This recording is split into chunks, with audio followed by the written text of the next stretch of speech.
Yes, sir. Look out, y'all. It's your boy Ashley Knuckles. Top of the morning. You know, my morning usually starts earlier than this. I'm a little behind today because it rained real bad over there at the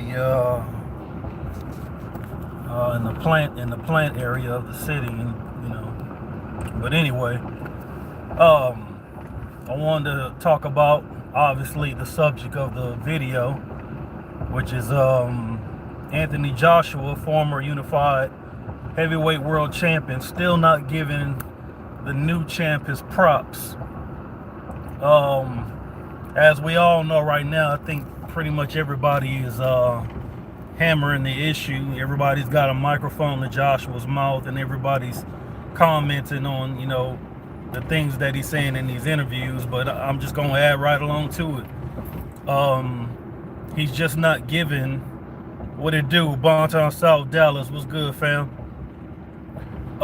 He's not giving Andy Ruiz his props, man. Andy Ruiz is the newly crowned unified heavyweight champion. Anybody that's interviewing Joshua, he's telling them that was a lucky punch, sent by the gods. He had a dead man in front of him and couldn't finish him. I'm a much better fighter than Ruiz. It was basically just a fluke win, And it's a lot of things that he's doing. Number one, if Andy Ruiz is not a solid fighter, then that means if Andy Ruiz is just a shitbag fighter, that means you just lost your titles to a shitbag fighter. So it makes it seem like you're not even a good fighter because you allowed yourself to lose to one who's not nearly on your level. Ace Boogie in this thing. Good morning, right back to you, famo. You know what I'm saying? And another thing, this is not like the sanctioned organization stripped Joshua and had Ruiz fight for 3 vacant titles. He stopped you. You know what I'm saying? He knocked you down 4 times in a fight that you was winning.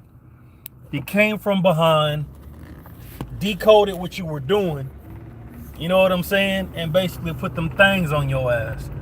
He act like Ruiz did not have no power, but he did not know how he was getting put down in the corner, asking his cornerman what is he going to do next, as if his cornerman can read Ruiz's mind or can hear exactly what's going on in the opposite corner, as Ruiz is getting instructions during the in between rounds. So it's, the biggest thing is he's not giving Ruiz his props. Ruiz has become a world champion now. And Joshua, I hate to break this to you, but you have absolutely no claim to the heavyweight throne whatsoever. You have literally been reduced to Dillian White's level, to Derek Chisora's level, to Chris Ariola's level. And even though you may be a good fighter, you know what I'm saying, with some good skills, and you got the look for a heavyweight champion, but you don't have not one title. Now, he got his belts, don't get it twisted. He has all his belts. When a fighter is a world champion and he has championship belts, the belts, this ain't the WWE, you know what I'm saying? The belts don't change hands. You know what I'm saying? Whoever beats a world champion, they take the champion's belts while they're in the ring, and they take pictures with those belts. But at the end of the night, the belts go back to the owner. You pay sanctioning fees for a reason. You know what I'm saying? When you pay all that money in sanctioning fees, you don't give away your titles when you lose. Those titles are yours for life. You know what I'm saying? But it's the title that you lose when you lose a championship fight. You're no longer labeled as champion. The title is what you lose. You don't lose your actual belts. The belts belong to you. Ruiz got a whole new set of belts that were shipped to him overnight by the various sanctioned organizations he pays fees to. So the thing is, Joshua, you may have your belts at home, and maybe that'll serve as a consolation prize, or the fact that you still got your trinkets, but your title is gone. When you get introduced to the ring, you're not going to be introduced as champion. And depending on where you fight, you may not get introduced second. You may not walk to the ring second. You know what I'm saying? You are a contender now, and you're not giving the champion his due respect. So what that is doing is this. Y'all have a rematch clause in the initial contract. Ruiz has to defend against you in some allotted amount of time. He probably won't be able to take a voluntary defense in between without going to court. But what's happening is you putting all this damn pressure on yourself because you've reduced Ruiz down to nothing. Everybody expects you to walk right over him. Salute right back to you, Joseph Brown, in this thing. Ace Bookie say Josh is delusional, and he got all those other people talking in his ear. Exactly. They gassing him up. Same thing they did prior to the fight. They got everybody pulling pipe on his side, telling him that he's some type of stud. Well, guess what? You got your ass beat. So you need to put things in perspective if you really want to be world champion again. Because, hey, victories are not guaranteed at the highest level in boxing. Victories are not guaranteed in any level of boxing. Punches hurt, and you can't block all of them. Some are going to get through, as he should know by now. But like I said before, he's reducing Ruiz's win like it was some type of fluke, that he's putting all this pressure on himself to perform whenever the rematch takes place. But the thing about it is, are you fixing the holes in your game so you don't succumb? Well, not succumb, that's a lack of a better word. So you don't fail to what put you down the first time. Are you bringing in the proper sparring? Tough guys who are a little shorter than you but got fast hands, so you can, so they can mimic Ruiz's style to prepare you for what you're gonna face on the night of the fight. Are you, scouting heavyweights out there that you can bring in? Are you fixing your defensive liabilities that you have in the ring that allow Ruiz to get off on you? Are you gonna start moving your head? Are you gonna stop fighting so upright in the typical European style of fighting? Are you gonna develop some type of inside game? You know what I'm saying? As of right now, you got the boxing world thinking that your game is Swiss cheese. It got so many holes in it. So you putting all this pressure on yourself to perform, and what happens if you don't beat Ruiz in the rematch?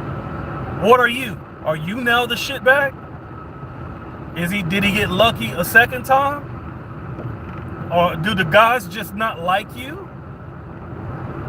I mean, it is what it is, man. No self-reflection either. And he's lashing out at the legendary fighters of the sport who trying to offer some form of criticism.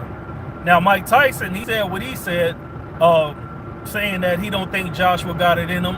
Mike Tyson not pulling any punches. I don't think he give a damn if Joshua like him or not. He gonna say his spill. Lennox said what he gotta say, but Lennox actually don't dislike the guy. Lennox actually want to see him succeed and stop listening to everybody that's in his ear. The same thing that we talk about.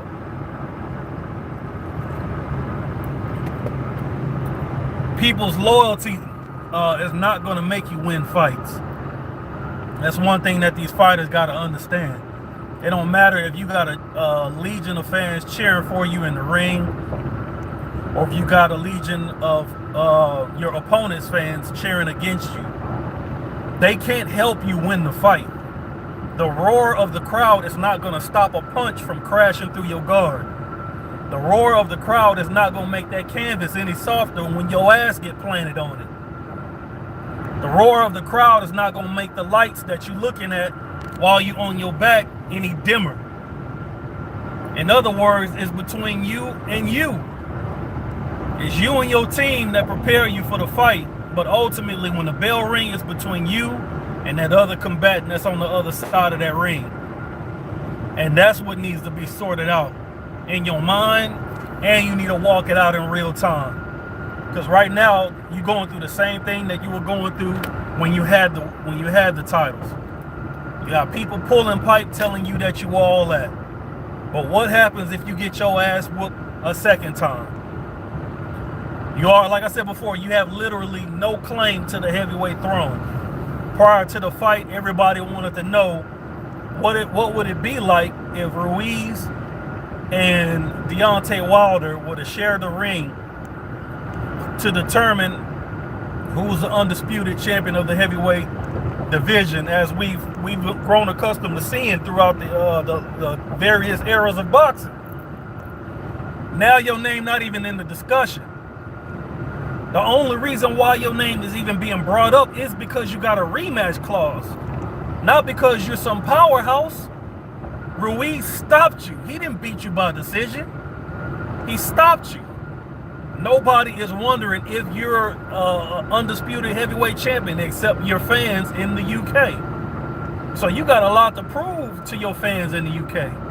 You got a lot to prove to your fans around the world. You got a lot to prove to yourself. And if you just sitting, like I said before, if you're not taking the necessary steps to correct the liabilities in your game, then I'm forced to believe that the same thing is going to happen a second time. I think lightning is going to strike twice. And where it's going to strike is right there on that damn chin. Over and over and over. You hit Ruiz with your biggest punch. You hit him with your Sunday punch. You put him down. And he got the fuck back up and fought your ass and beat you. Showed all types of heart. What did you show? You, at the end of the day, Joshua is the only one that's talking all that cash. Ruiz laying low in the cut, not really saying much. Maybe put out a tweet every now and then. Ruiz out there living his best life, doing interviews with ESPN Deportes. That boy got that major drip on him. He diamond up. New Bentley, new house. At the end of the day, Joshua was the one that was living good, and Ruiz saying, I want a piece of that. Joshua sleeping on silk sheets. Ruiz, even though he a big boy, he hungry, man, and Joshua looking like a piece of steak. And Ruiz like, I'm about to eat. You're not going to stop this hunger. You know what I'm saying? I want that. You've been getting $20 million a fight. You know what I'm saying? Ruiz was almost evicted. Bernard Hopkins said something back in the game, man, that was paramount. I think it was prior to his fights with De La Hoya. As we know, De La Hoya was the cash cow for umpteen amount of years. And Bernard Hopkins was with Don King. And even though he was getting paid a check as champion, you know, he was an IBF champion for a long time before he had unified with Keith Holmes and then with Trinidad. He wasn't getting paid what De La Hoya was getting paid. And even though he gave De La Hoya a lot of props at the pre-fight press conferences, he was trying to give them some gems if they chose to listen or not. And what he said is, this is prior to the De La Hoya fight for Undisputed. Even though that wasn't for Undisputed, he was undisputed with Trinidad. You don't need no WBO belt to be undisputed. And I'm going to get on that too in a minute. I'm going to segue that into my next topic before I get off this thing. But what he said is, De La Hoya, your reputation precedes you. You know what I'm saying? You fought X amount of champions. You went through X amount of weight divisions. You fought the who's who of your divisions. It's only maybe a couple of fighters that you really didn't face, but nobody can literally face every fighter that's within and around their weight, but you got to do your best to try to fight the majority of them, right? I mean, De La Hoya didn't face Winky Wright. De La Hoya didn't face Vernon Forrest. You know what I'm saying? It's guys that he missed coming up through the ranks. He didn't fight Cool Vince when Vince was on one. You know what I'm saying? It's a bunch of fighters that he didn't get a chance to face. But that don't take away from his legacy at all. You know what I'm saying? Because he faced a lot of top guys. So I just threw that out there. But he gave De La Hoya his props. But he said, you give me a championship fighter and you give me a hungry fighter, I'm going to take the hungry fighter 10 out of 10. Hopkins. That's what Bernard Hopkins said. He said, but if the hungry fighter's talent is anything like mine, and he pointed at De La Hoya and he said, that's a dead man walking. Dead man walking. And that's pretty much now with damn, I got 12 on the side of me. With Andy Ruiz. Damn, 12 right there. Two things was happening. I was broadcasting and I'm speeding. Boy, I'm on one, bro. Anyway, back to broadcasting. Fuck 12. And then that's the situation with Ruiz. Ruiz is a hungry fighter. And he actually does have skills, even though Joshua is minimizing him, acting like he was a fluke. He's a fluke champion. And I think, like I said, that's paramount because I see the same thing happening right now. And I think, like I said, lightning's going to strike again until Joshua gets serious and realize that victories are not predetermined. Your stat sheet is not. Nobody's going to go in the ring and be like, you know what? Oh, he's Anthony Joshua. Let me go ahead and lay down. And people always say this particular fighter only fought this other fighter because he knew he was going to win. There is no such thing as knowing you're going to win. Every fighter that puts his name on a fight contract think they're going to win. There is literally not one fighter that goes to training camp saying, well, let me go to training camp because I know I'm going to lose. No, they go into training camp preparing for battle. And they spend that whole time convincing themselves that they're going to win, getting the proper game plan together and beating their body into submission so they leave no stone unturned when it's time to throw down. It's a fight. Anything can happen in a fight. And every fighter knows this. It's the fans that act like they don't know, or maybe the fans just don't know it. But every fighter that step in that ring on the night of the fight think they got a really good chance of winning. There is no knowing you're going to win. Because anything can happen in the fight. You can throw out a rotator cuff. You can get jaws broken, orbital bones broken, sockets broken. You can get a hematoma or hemoglobin, whatever they call it. The shit Rockman had when he fought Holyfield. You know, you can break your wrist, damage your wrist. You know, if you damage your hands, that's the weapons that you have for war. What you gonna do if you damage one of your hands? You gotta fight one-handed. Like Jesus Chavez did when he fought Eric Morales. After like round 3 or 4, he couldn't even throw one of his hands. And he fought Eric Morales even harder with one hand. That's what you gotta do. That's that dog. You know what I'm saying? That's that dog you gotta have in you when you're a champion. Jesus Chavez is a guy that was in the 130-pound division. Just for guys that don't know. He was a 130-pound champion. He first lost to Mayweather way back in the game. And later on, he would go on to become a 2-time world champion. And Jesus Chavez is also responsible for when he lifted one of the titles off of Levander Johnson. Levander Johnson died after that fight because of the injuries sustained in a war with Jesus Chavez. So that's another guy that Mayweather fought that he don't get credit for. You know, I'm just putting it out there. You know what I'm saying? Jesus Chavez. At the end of the day, it's the heavyweight division. You know, the ring is going to sort the facts out, and Joshua is going to have to do what he got to do to get his title back. As far as Undisputed is concerned, I say you never needed the WBO belt. Right? WBO belt came into existence in 1988. Before that, it was the IBF that came into existence in 83. Before that, it was the WBC, and the WBA is the oldest of the 4. I know some people think the WBC is the oldest out of the 4, but it's not. The WBA is the oldest. At the end, I mean, last time I checked, it was. You know, and I've been around a long time, but you know, I'm getting older. You know, I could be wrong. You know what I'm saying? But I doubt it. WBA is the oldest out of the 4, all right?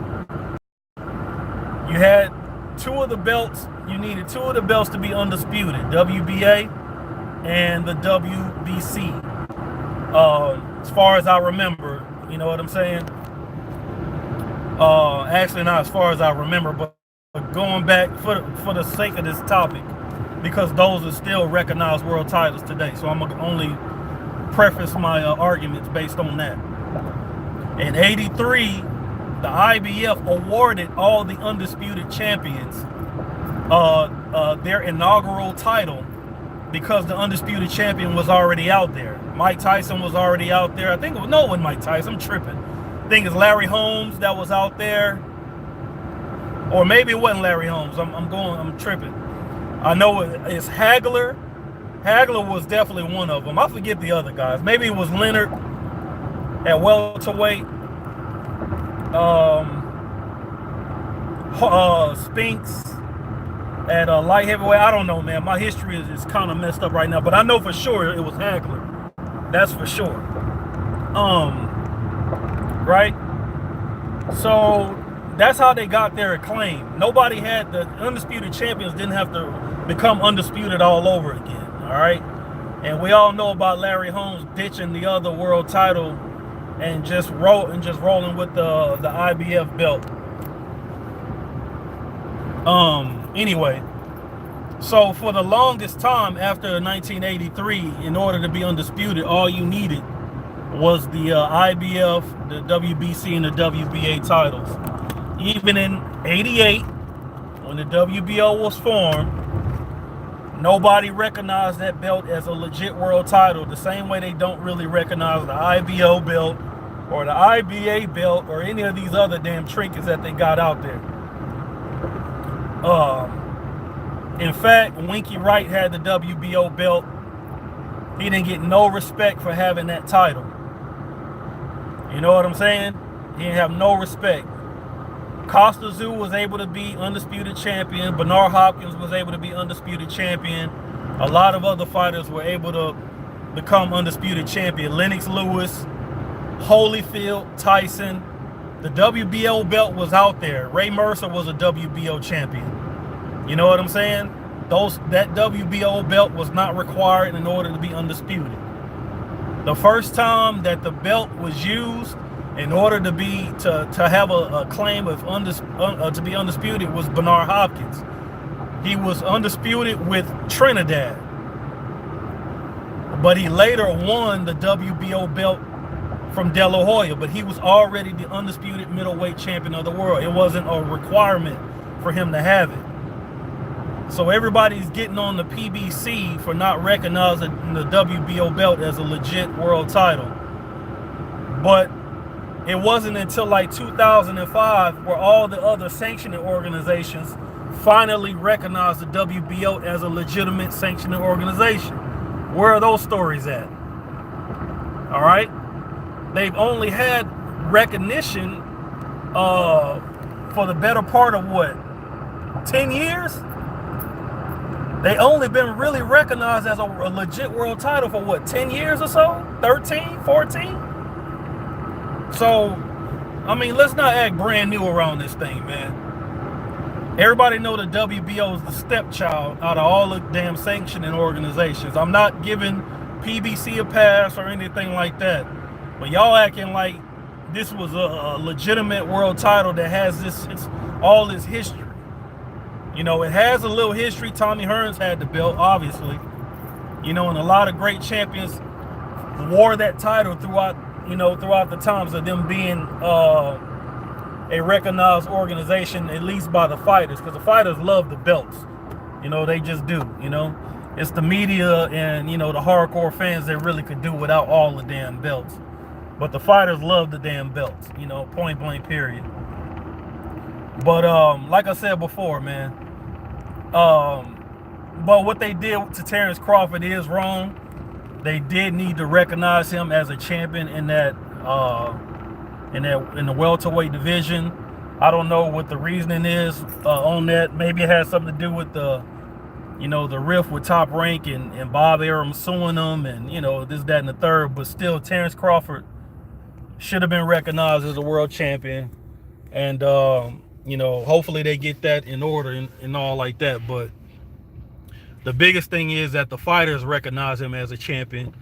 and they are speaking on his name. It's not like they're not saying nothing about Terrence Crawford, and it's not like the fighters in the PBC are minimizing Terrence Crawford. So I don't know what the big outcry is just because you didn't see him on TV. Who cares? It was just a 2 minutes of airtime, you know. So, and at the end of the day, it ain't like it was Al Heyman on the microphone saying, well, these are the champions. That was a network thing, you know what I'm saying? Whoever was doing the commentary, that was what he did, you know? I don't know if Al Heyman got in his ear. You know, a lot of people like to give him this Kaiser Sose type of appeal. But you guys don't know how this man is. This dude is loved by everybody who he works with. But the people that don't know him got to give him a persona because that's naturally what they do. You know what I'm saying? They ain't nothing but a bunch of fucking off-brands. You know? You don't know him, so you're going to create a persona about him. He's this evil character that doesn't want to deal with anybody. Doesn't have any friends. And I'm like, shit, with friends like you, who the hell needs enemies? I'm on my Houdini shit for all you old heads out there. But anyway, man, I'm just running my mouth, man. Just trying to make sure I stay connected with the hardcore boxing fans in the LDBC. You know what I'm saying? And anybody that deal with ashy knuckles, you know what I'm saying? Let me go ahead and fall up in this Walmart. I gotta pick up some more steel toe boots. I gotta get a cheap pair because my real pair got soaked yesterday, and I need a backup pair just for the day. So later on, man, I'm gonna holler at y'all. Make sure y'all tune in to the homie Junior the Truth, which will be coming on at I think at 7 o'clock, followed by Trill Boxing Talk, followed by Fanon International. To be honest, I really don't know of any other shows after that, only because you know I haven't been around this thing. You know, I've been in and out, inconsistent. So y'all gonna have to plug me in on all the other shows. No disrespect to any of the brothers out there. You know, keep grinding away. You know what I'm saying? Stop by MandatoryDefense.com. Always updated every day. Stop by Facebook.com/ComeOutFighting. Like the page. And if this is your first time seeing Ashy Knuckles, if you like what you heard, you appreciate my content and my breakdown, subscribe and join in with everybody else. Fall in, hit that bell icon. Let's chop it up. I go live more than I upload videos. So D-Style at 10 Eastern. Yeah, D-Style has a video. I mean, he has a show every day of the week. It's live too. Sometimes you'll see the homie Ashy Knuckles on that thing. Anyway, man, I appreciate y'all for falling in with your boy and tuning in. Hit that like button. And for anybody catching it on archive, I appreciate you stopping in and checking my stuff out. It's your boy Ashy Knuckles. Y'all have a great day, man. And watch out for 12, man. Man, they own me. All right, man, I'm out.